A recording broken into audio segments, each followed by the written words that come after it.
Bhagwan, I'm so grateful for this moment too.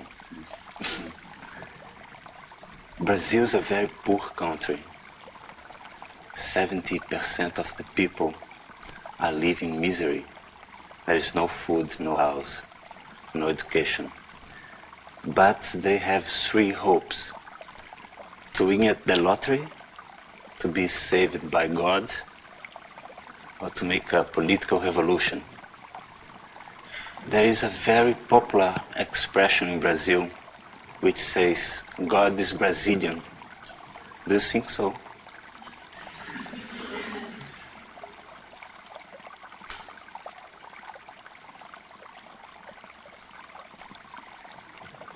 God must be Brazilian.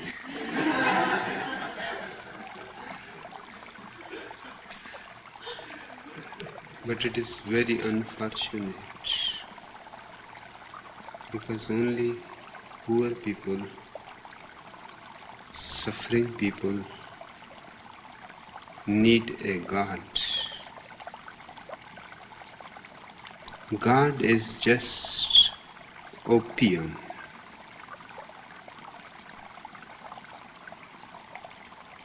You can take the opium and forget your suffering, your misery, your poverty. So the more a country is poor, more it will be addicted with God.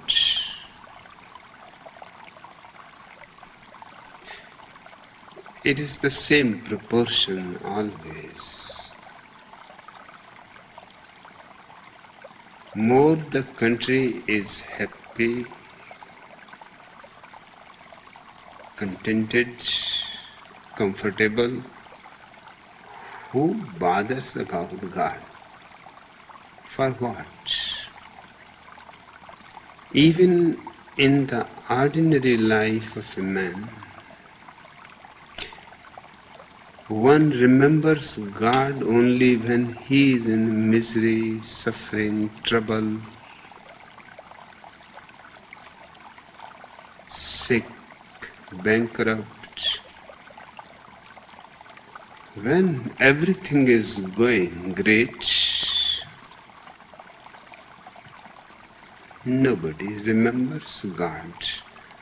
There is no need. God is the need of the suffering, downtrodden. So perhaps if you say 70% of Brazilians are without food, without houses, then God must be a Brazilian.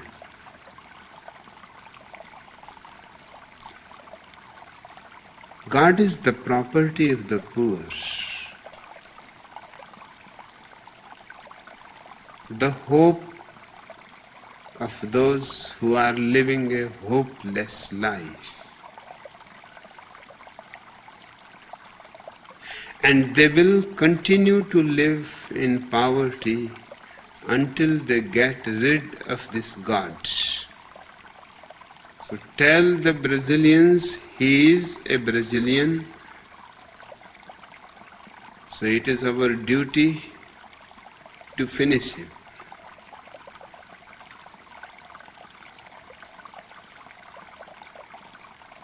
Once God is finished from the world, man need not suffer. For the simple reason, then we start functioning intelligently. There is no need for poverty, there is no need for misery, there is no need for so much sickness. There is no need for man only to live 70 years.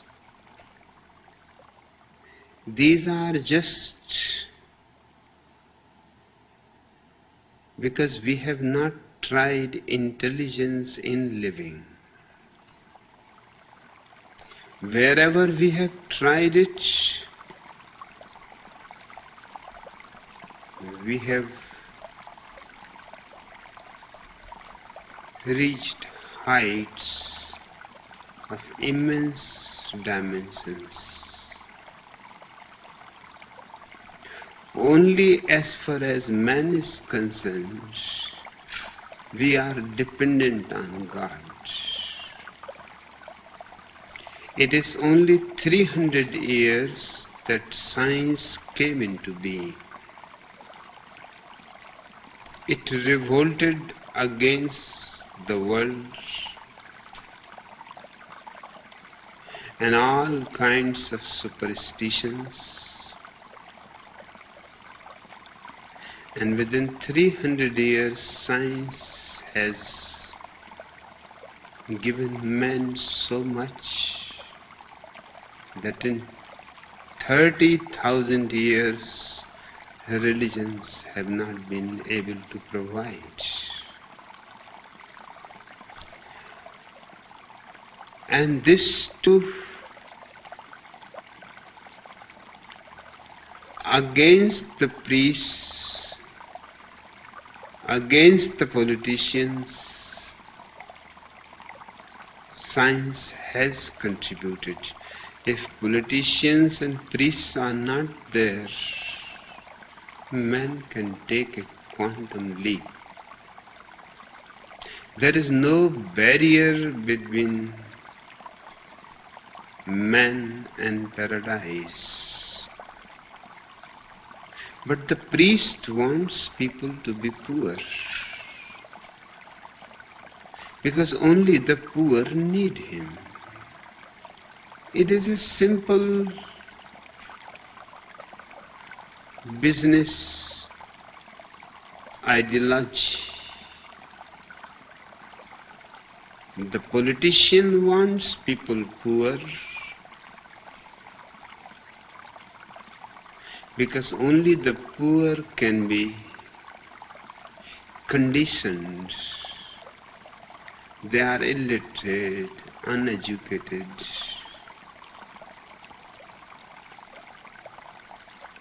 And they are so much in suffering that any hope,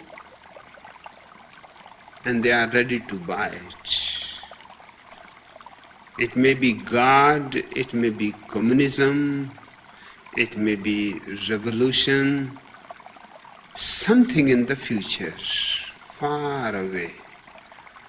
The poor is ready to buy it. The politicians have been selling hope for thousands of years. The priests have been selling hope, and it is really strange that after such a long time they are still doing good business, and man seems to be fast asleep without looking at the whole strategy. The priests and the politicians have to disappear from the earth. Only then the new man, rich, comfortable, skillful, creative, can come into being. So it is Brasiliense duty to kill the gods. He must be there. It is the duty of all the poor people of the world to kill the gods. The rich people would like him to survive.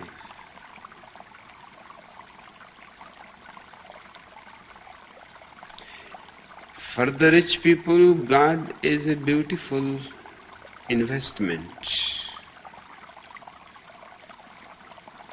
because God creates a buffer between the rich and the poor.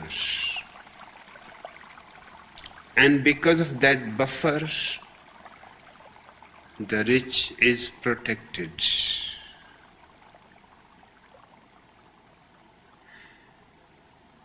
Remove the buffer and the rich and all his exploitation will be exposed. and then no priest can go on befooling the poor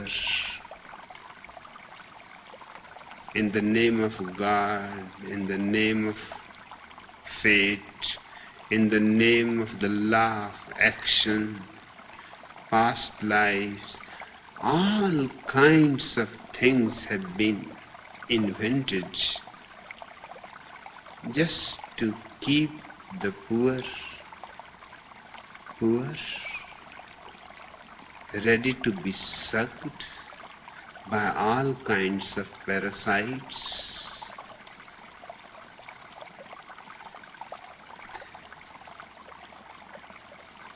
And the poor has lived in poverty for so long that he has become accustomed of it.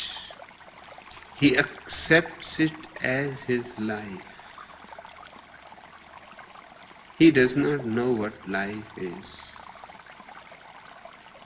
So he cannot think that he is missing something.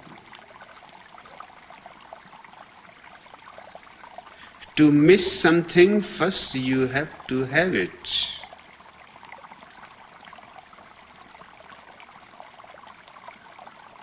And that's the function of my communes. In every country I want my communes to live as richly, abundantly, contented, joyously, without God, without heaven, without hell, without politicians, without priests, and prove to the world that people can live without all this nonsense. And they are living far more beautifully than anybody else. Nobody on the earth is singing a song of joy. Nobody on the earth is in a state to dance. We have to create these oases in the whole desert of the earth, so people at least can see the possibility. They can also be part of this ecstasy, this pilgrimage. First they will be hostile, because it is very much hurting to the ego to see that others have attained and you have failed. So the first reaction is that the others are pretending. Their laughter is just a make-up. Their joy, their dance is just a show business. But how long you can befool yourself by finding such explanations? People cannot go on working for 12 hours, 14 hours a day and still be able to laugh, enjoy, dance, love. Sooner or later, the outside people are bound to be attracted to our communes. Our communes have to become finally a kind of university where we teach not 3 R's but 3 L's. Love, life, laughter.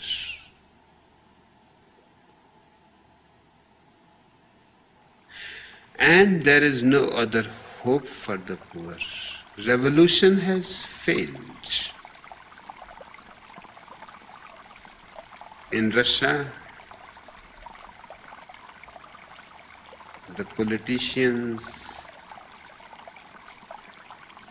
were giving them the hope that after the revolution, everything will be paradise.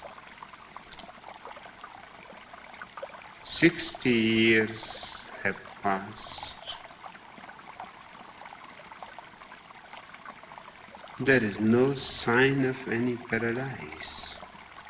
Of course, one thing has happened. They have distributed poverty equally. And they don't allow Russian people to come in contact with the rich countries for the simple fear that if they can see how much richly, intensely and totally people are living,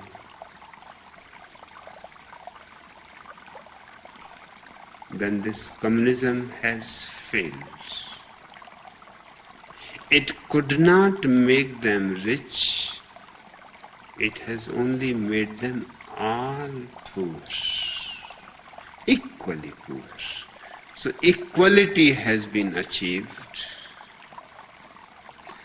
The classes have not disappeared, their names have changed. It was the bourgeois class and the proletariat, the poor and the rich.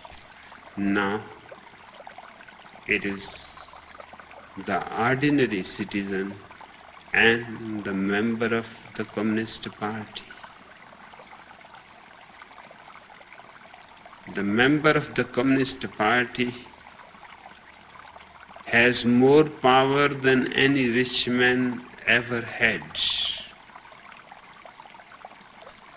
is using all luxuries for himself that any rich man ever had.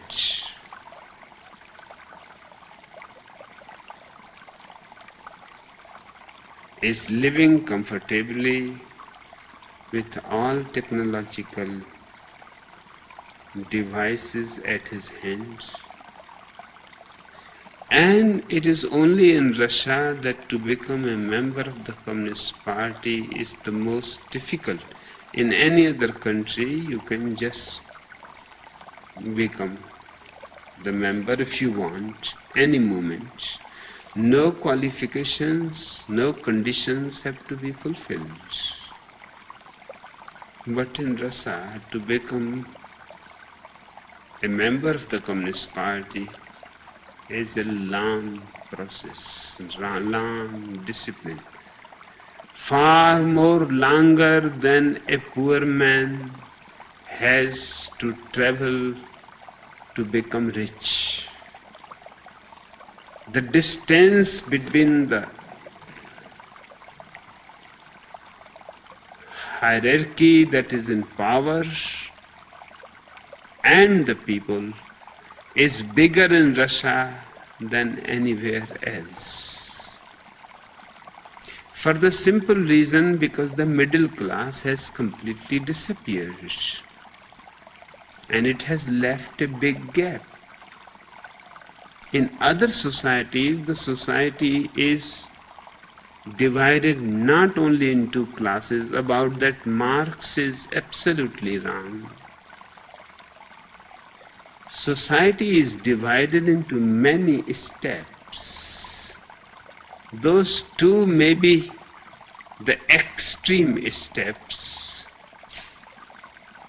the poorest and the richest, but there are in between both many classes.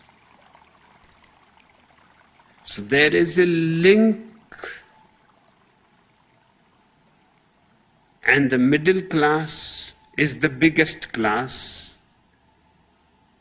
because on one hand it joins the poor, on the other hand, it joins the super rich. In Russia, the middle class has disappeared because rich are no more there. So the rich and the middle class both have been reduced to the proletariat.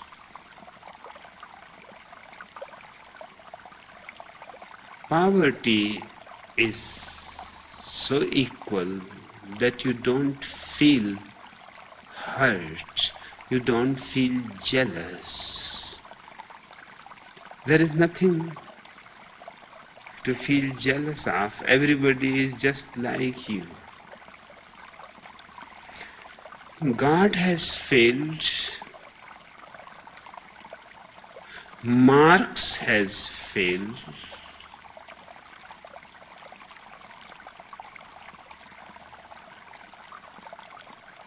And I don't give any hope. Naturally, I cannot fail. They were all giving hope. They could not fulfill the hopes. I am not giving you any hope. On the contrary, I am taking away all your hopes, all your future, so that you can live in this moment. Even if you have not much to live, still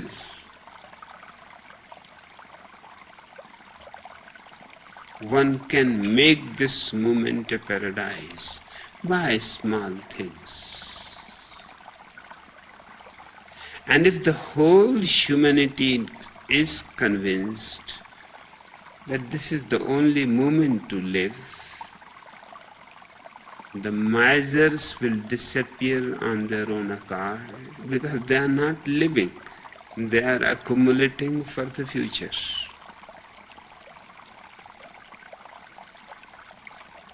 The monks and the nuns will disappear because they are not living in the moment, they are living for some heaven, some paradise somewhere. So the basic thing today is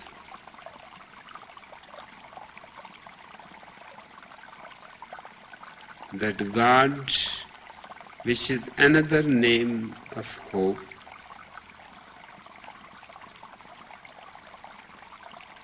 revolution, which is a materialistic name for God,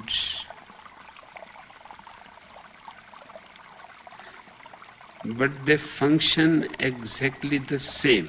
Their function is to keep people intoxicated. My work is to wake people and stop taking all these opiums.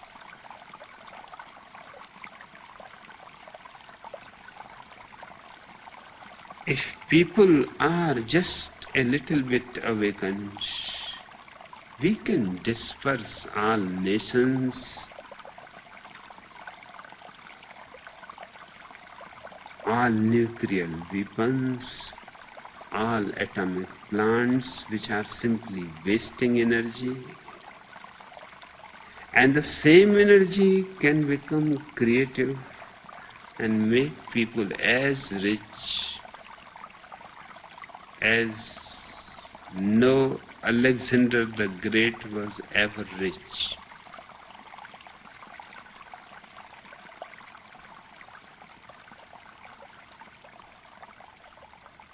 The clothes that I am wearing, no emperor in the past could have used them. And I am a poor man.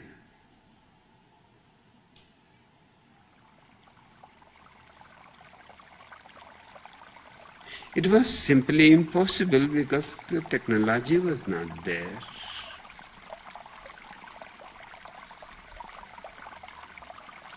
We can make the whole earth full of emperors, living better than Ashoka, Akbara, Alexander, Napoleon,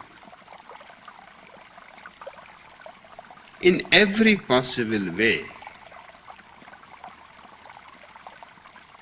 I don't see any problem except the mind of the poor itself, which is so conditioned that it still goes on believing in God, who has never answered any prayer, who goes on believing in paradise. If God was so compassionate, He would have given you paradise here. Why after death? Why not before death?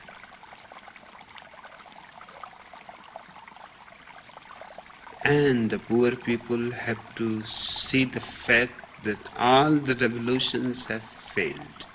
The French Revolution failed, the Russian Revolution failed, the Chinese Revolution failed. They were bound to fail. Because the revolutionaries who were going to take over the power will become the power elite. And the society will be still divided. And these power elites will be more dangerous than the rich people of the old, for the simple reason, in countries like Russia and China, you cannot create another revolution.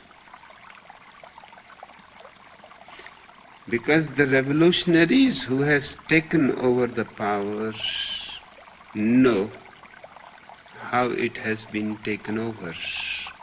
So they have prevented every possibilities.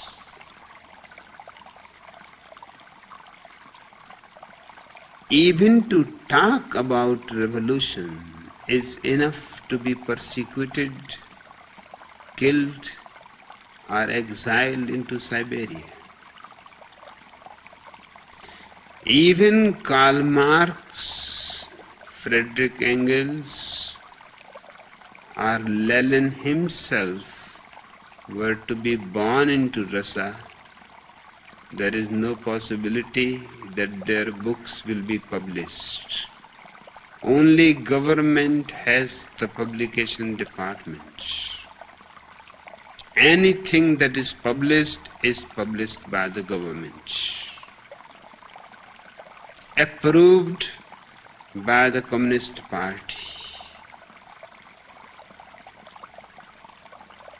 And Marx would not have been allowed to sit in the British Museum the whole day, doing nothing but reading and taking notes.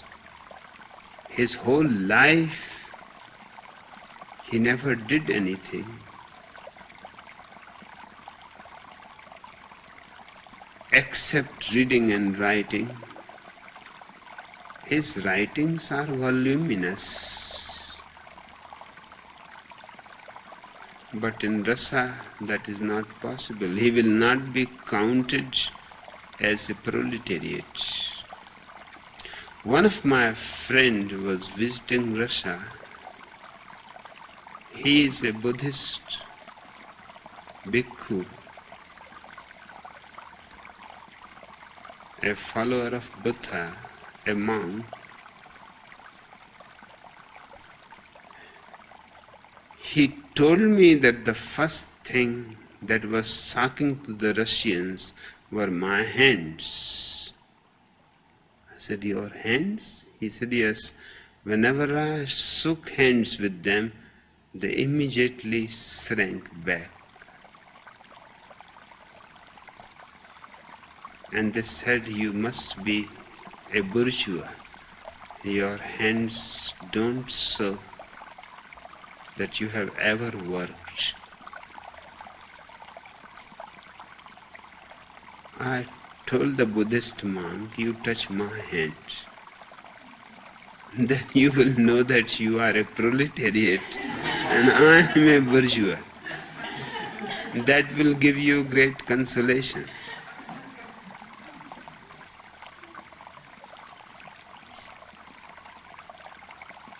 Mars would not have been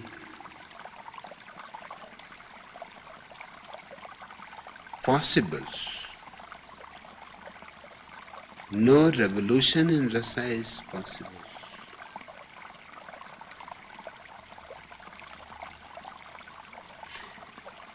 Everything has failed that man has done up to now, for the simple reason that man does not change his conditioning and goes on doing things with the same conditioned mind.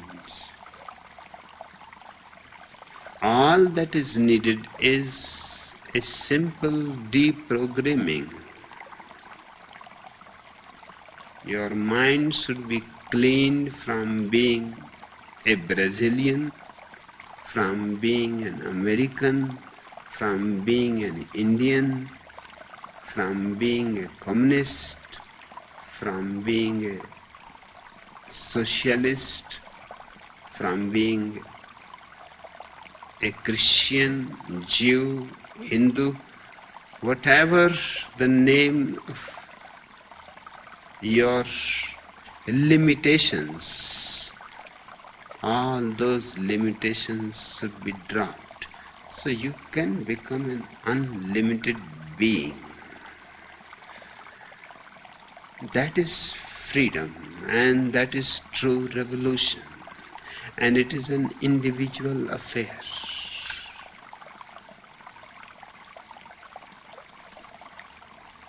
So take my message to Brazil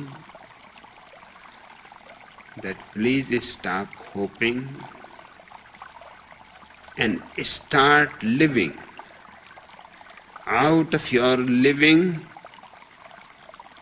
there is hope. Out of your hoping, there is only death and nothing else. I'd like to ask something about the third world, the third war. We feel each day the war coming close and close. There is some possible way to prevent the war?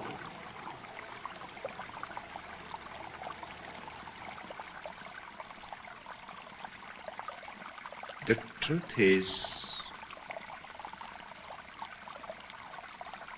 that the nuclear war is never going to happen. Even when I say it is coming closer and closer, the reason to say it is not that the war is coming closer to closer. The reason is to awake you somehow that the war is coming so close, now there is no time to waste. Get up as quickly as possible before the war finishes you. But the Third World War is impossible. For the simple reason because both the nations, America and Soviet Union, are equally balanced with nuclear weapons.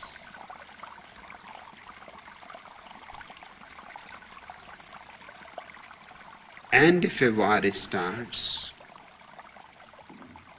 the whole point of a war is to win. But in a nuclear war, nobody wins. So war has lost its basic foundation. Why you should fight when both are going to be finished in it? The possibility of one coming victorious and the other being defeated is no more there. So I say, in the nuclear war, war has reached to such totality that it has committed suicide. Now war is not possible. I mean nuclear war is not possible. Just the other day I saw a petition of American scientists who had made the first nuclear war plant in America, the pioneers of nuclear weapons. 50 scientists have signed the petition to the President and to the Supreme Court that we are trembling with fear what we have done. And we have already so much nuclear weapons on both the sides that they are enough to destroy all life from Earth within 10 minutes.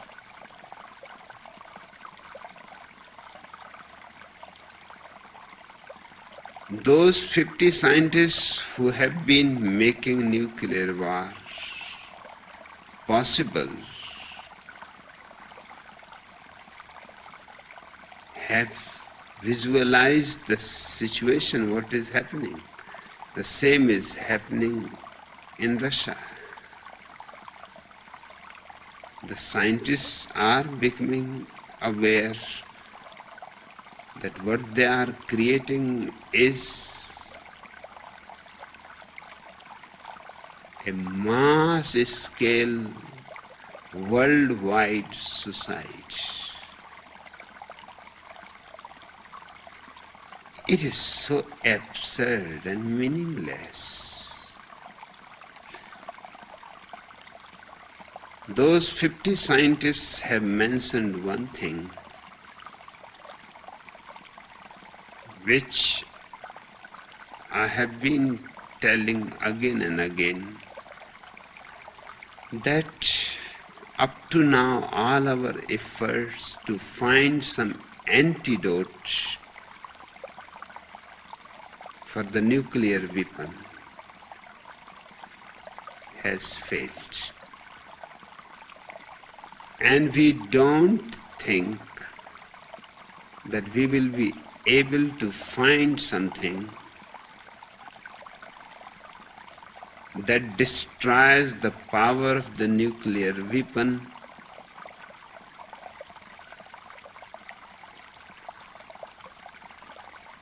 no counter energy is available.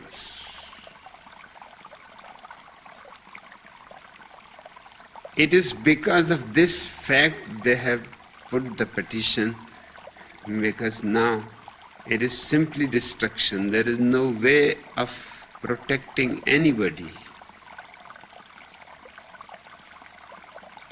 I am tremendously happy that nuclear weapons have come to a point where fight becomes useless. War becomes utterly stupid. And if even seeing this stupidity, the politicians decide to go for a nuclear war, then I think this earth deserves it. If its leaders are ready to destroy it, then perhaps it is good. We finished. The universe will go on. It has been going on before this earth was born. It will go on with the same beauty, with the same splendor. It doesn't matter that the earth is gone. There are 50,000 planets exactly like this earth in the universe where life exists. So if the situation for life to exist on this earth disappears, the bodies will be dead here and your souls will be transplanted into other planets. They don't need missiles, they don't need rockets. They can simply jump a quantum leap from this planet to another planet.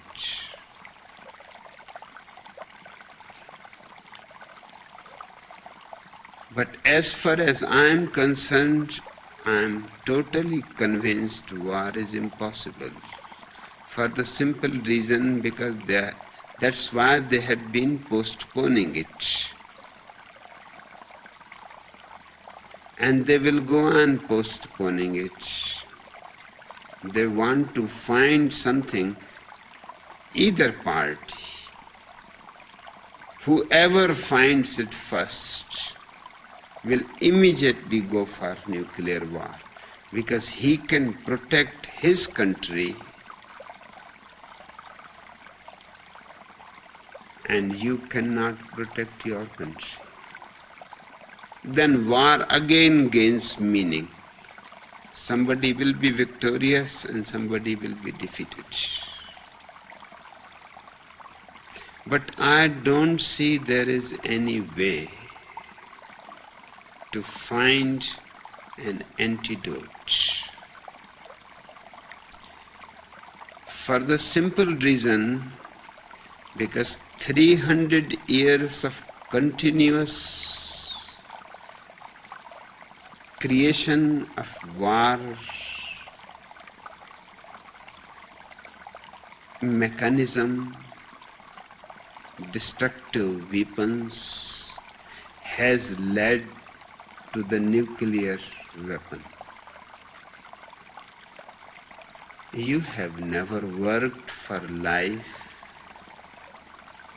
You have never thought about how to create more beautiful life, healthier, intelligent, lengthier.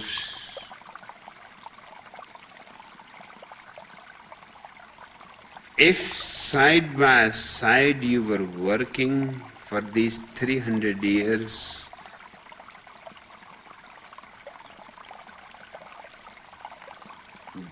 putting your whole energy as you have been putting into war, perhaps you may be able to find an anecdote, but there is not time enough.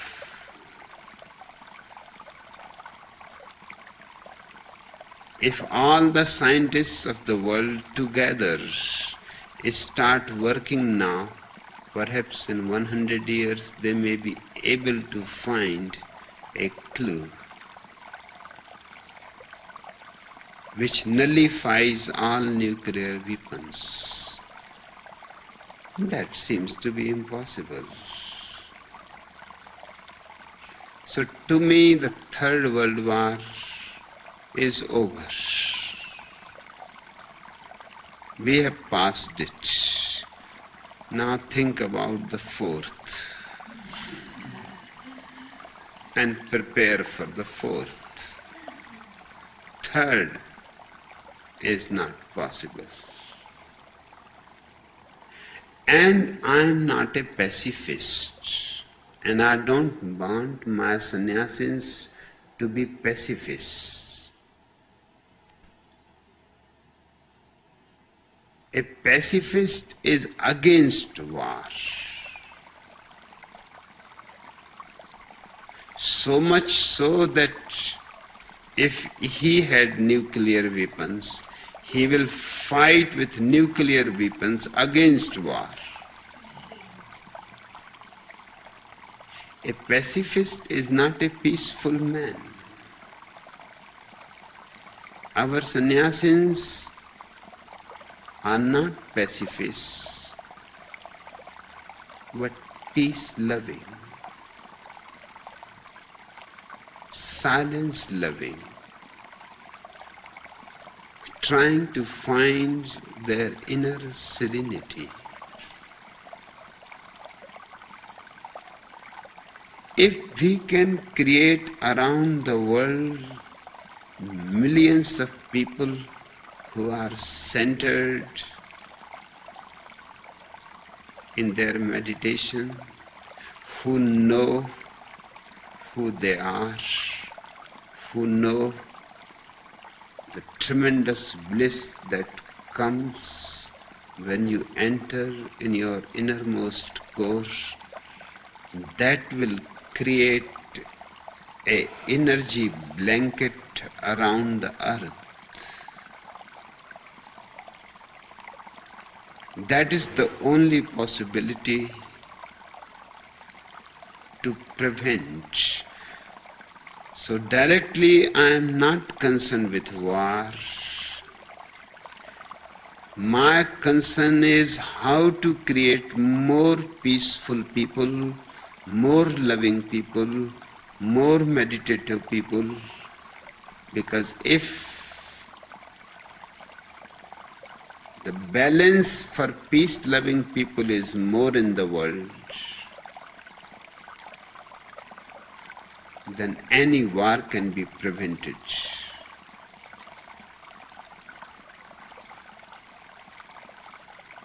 If there are millions of meditators in the world, nobody can force them to go war, to go destroy innocent people.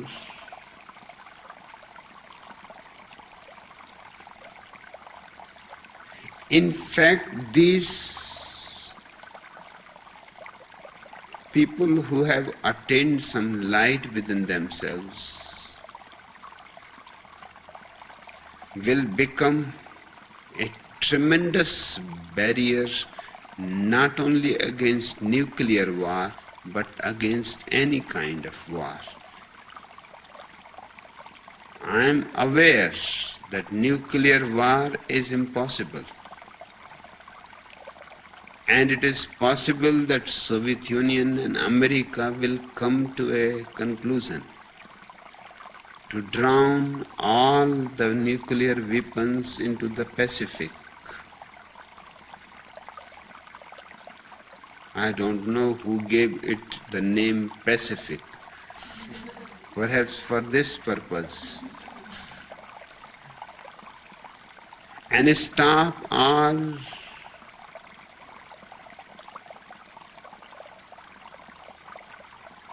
traffic in the Pacific. Although it is 5 miles deep, but there is always danger. Anything can trigger, and then it can become a chain explosion. So for at least a decade, no traffic in the Pacific to drown all the weapons there. And my feeling is soon Russia and America will come to that conclusion. But that does not mean war will not happen. Then old type of war, First World War, Second World War, those type of wars will continue.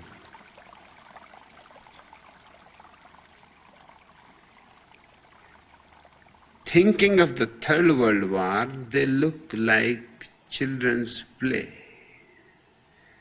but they were immensely horrible.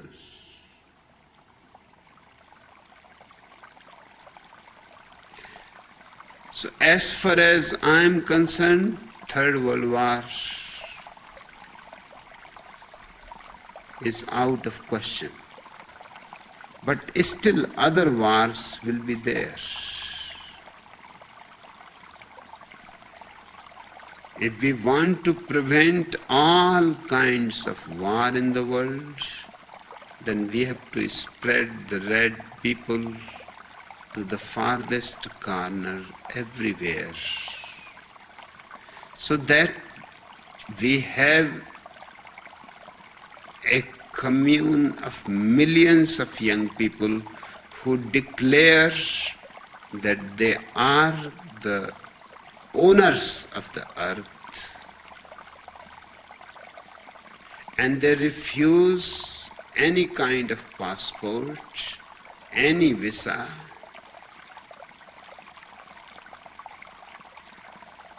movement is our birthright and the whole earth is ours. If we have millions of people to destroy the boundaries of nations,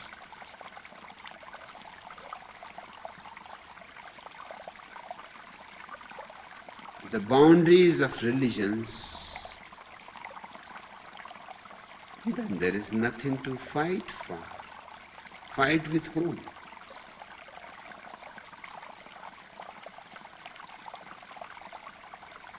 So my direct effort is not to prevent war or to be a pacifist and print pamphlets against war and protest and put posters on the walls and scream and shout. All that nonsense is not going to prevent. They were doing the same thing before First World War. They were doing the same thing before Second World War. They are doing the same thing before Third World War. They are just useless people. Good intentions, but unintelligent.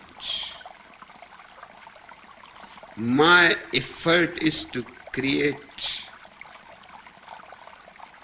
a vast atmosphere of peace around the earth.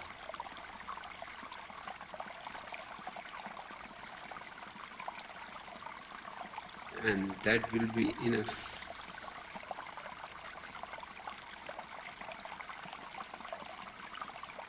War will become impossible. In every country we will have thousands of sannyasis who will prevent that country itself, because they will say that first kill us and then you can kill the neighboring country. They will be sitting on the boundary line meditating, kill us first, on both the sides. On the other sides also, back to back.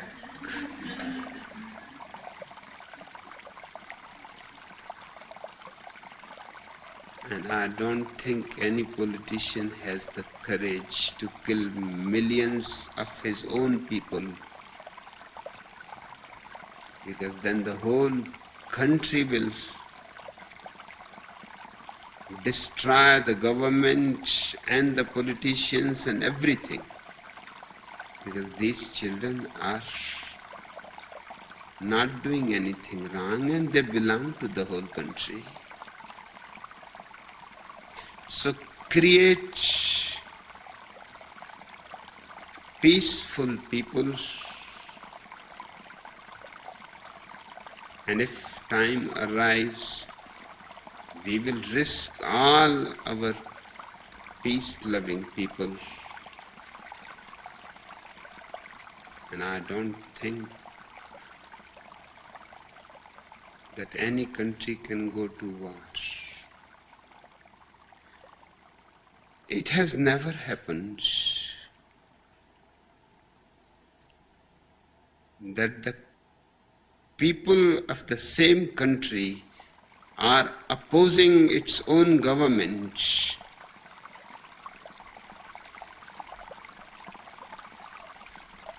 that war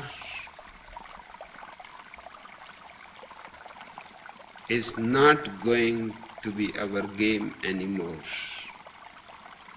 And it is happening in both the countries. The enemy camp, young people are ready there too. Kill us first, and then you can do whatever you want. There are 1,001 possibilities to change this world, but the basic need is to spread more and more sannyasins all over the world. Already red color is no more associated with communists.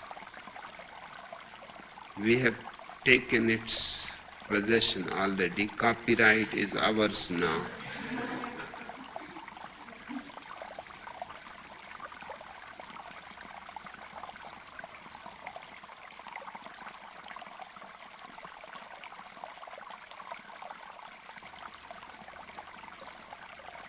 Even in Russia, we have a beautiful group of sannyasins. Just the other day, there was an article against me in a Russian magazine.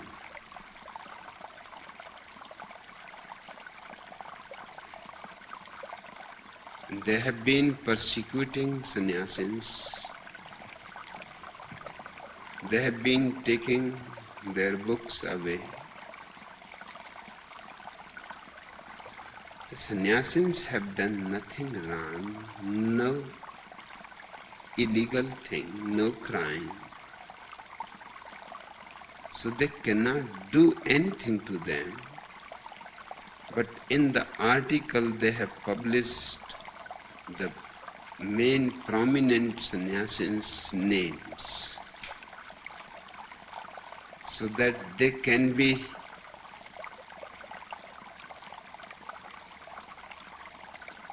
recognized by the people anywhere, because they don't wear all red clothes, they don't wear mala. They are my underground sannyasins. They meet also in the basements of houses so that they can meditate and nobody hears. They can listen to the tape, they can read a book, and they are more excited than anywhere else. Because for 60 years Russian youth has been missing something which is the very flavor of youth, something revolutionary, something rebellious. For 60 years, Soviet youth is the poorest youth in the world. From their childhood, they simply become adult. The youth, that season never comes. Those days of dreaming of changing the whole world, of changing man, of creating a new humanity, if they are not there, youth loses all its glamour, its splendor. So they are immensely excited.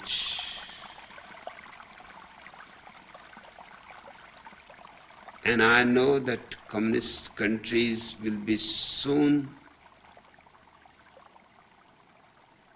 having thousands of sannyasins, without any question.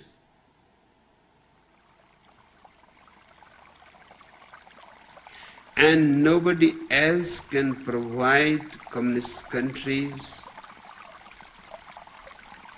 anything that I am offering to them. They have been taught there is no God. I say perfectly good, there is no God. They have been told there is no hell, no heaven. Perfectly true. They have been told not to believe. That's my whole teaching. Only on one point I am giving them something new, that is meditation. And Marx or Lenin or Stalin, nobody has said that meditation is against communism.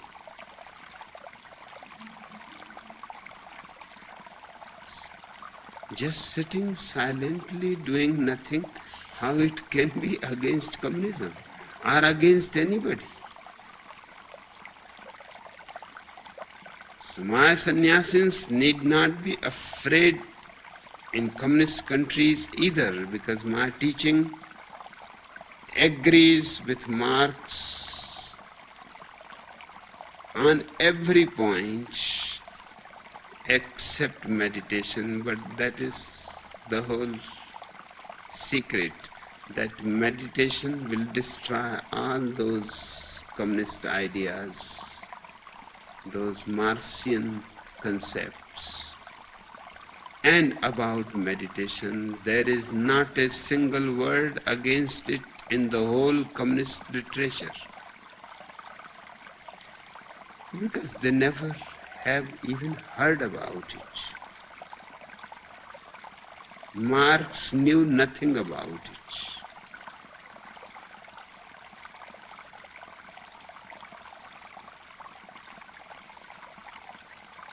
So try to spread meditation far and wide and find out whatever is possible in your situation. The country is poor, then manage something. But communes have to exist.